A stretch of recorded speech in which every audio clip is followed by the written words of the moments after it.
Selamat pagi, perkenalkan nama saya Juliana Banjarnahor. Pada hari ini saya akan menjelaskan video untuk teori yang ke-6 tentang desain layout dan menu navigasi. Untuk materi yang pertama, saya akan menjelaskan tentang layout. Layout website adalah sekumpulan elemen atau variabel desain yang terkait dengan media tertentu untuk mendukung konsep pembuatan website. Pada dasarnya, tujuan penggunaan ini adalah untuk menggabungkan elemen seperti gambar dan teks. Adapun unsur yang terdapat dalam layout website. Yang pertama, header. Pada bagian header, layout designer dapat mengisi bagian ini dengan logo website, navigasi situs, ikon media sosial, dan menu pencarian. Yang kedua, navigasi. Navigasi dapat dipahami sebagai panduan. Di website, navigasi dapat berkisar dari menu yang muncul di bagian atas halaman web hingga menu pendukung lainnya yang biasa ditemukan di bawah situs. Yang ketiga, ada body atau konten. Elemen body atau konten ini biasa diisi dengan informasi produk, fitur produk, dan deskripsi produk yang dijual.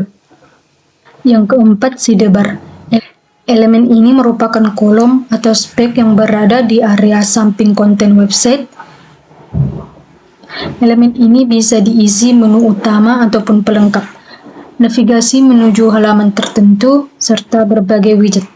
Elemen ini juga masih digunakan di banyak halaman artikel yang kemudian akan diisi dengan informasi produk, produk terpopuler, dan navigasi tambahan. Yang kelima, footer. Di footer, desainer akan membaginya menjadi 2-4 bagian. Bagian yang pertama yaitu logo dan penjelasan singkat tentang website. Bagian kedua, informasi kontak. Bagian ketiga diisi dengan ikon jejaring sosial, dan yang bagian keempat diisi dengan tambahan navigasi situs. Untuk materi yang kedua mengenai menu navigasi.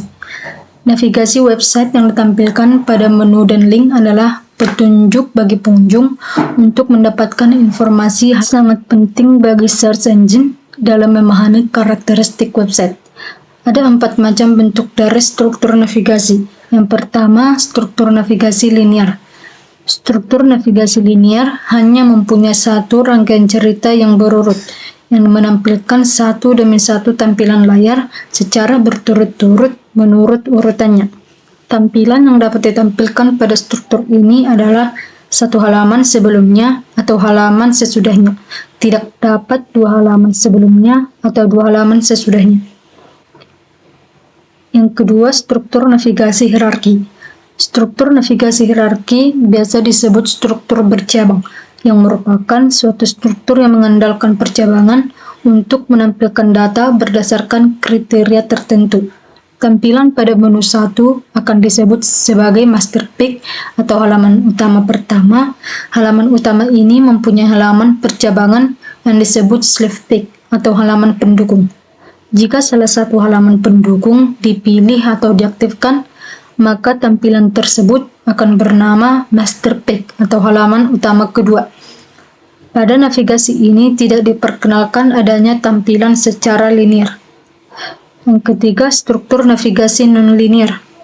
Struktur navigasi non-linear ini merupakan pengembangan dari struktur navigasi linear.